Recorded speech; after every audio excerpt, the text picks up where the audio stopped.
आज दिनांक 14 जनवरी 2025 दिन मंगलवार को मकर संक्रांति के शुभ अवसर पर आप सभी को बहुत बहुत शुभकामनाएं व्यक्त करता हूं।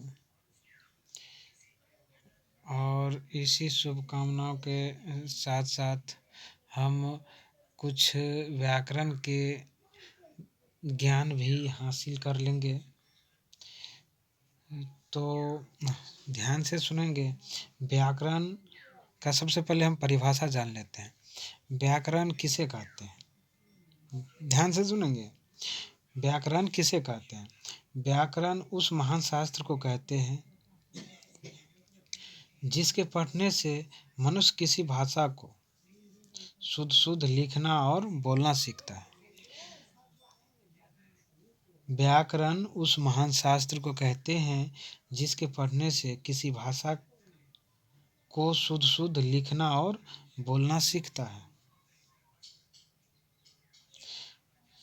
देखिए, व्याकरण के 3 खंड होते हैं। पहला वर्ण विचार, दूसरा शब्द विचार और तीसरा वाक्य विचार। तो वर्ण विचार में वर्णों के आकार, भेद और उच्चारण के विषय में जानकारी प्राप्त करते हैं।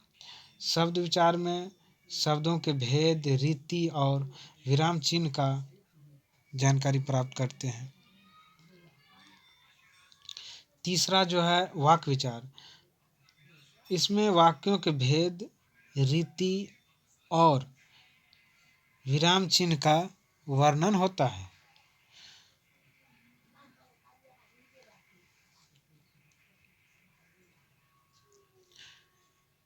तो आइए हम भाषा का भी परिभाषा जान लेते हैं कि भाषा किसे कहते हैं। भाषा किसे कहते हैं? जिसके द्वारा मनुष्य अपने विचारों को लिखकर और बोलकर व्यक्त करता है, उसे भाषा कहते हैं। दूसरे शब्दों में हम कह सकते हैं कि शब्दों द्वारा मन के विचारों के आदान प्रदान के साधन को भाषा कहते हैं।